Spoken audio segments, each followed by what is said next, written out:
Live from the world's capital markets, here are the latest financial headlines brought to you by News Factory.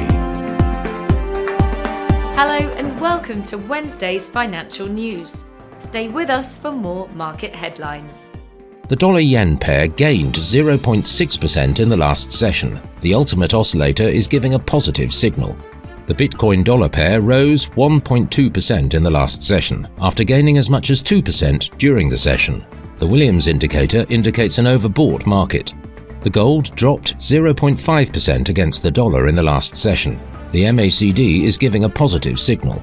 The oil-dollar pair plummeted 2% in the last session. The Williams indicator is giving a negative signal. Coming up, the choices from our chief analyst for today.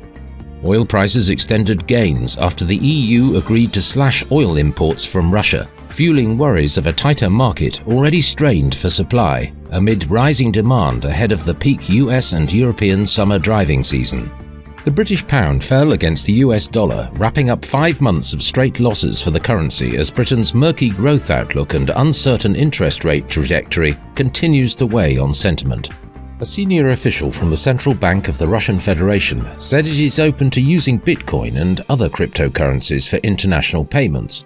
Russia has experienced a lot of turbulence on the matter of Bitcoin and mining this past year. Those were today's major economic events, and now moving on to world financial headlines. Japan's Jibun Bank Manufacturing PMI will be released at 0 hours and 30 minutes GMT. Australia's gross domestic product at 0130 GMT. The US ISM Manufacturing PMI at 1400 hours GMT. Germany's retail sales will be released at 0600 hours GMT.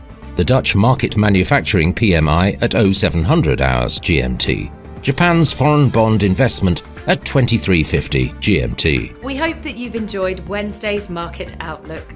On behalf of all of us here, we wish you a productive trading day. Be sure to join us tomorrow morning for the latest news and events from the financial markets.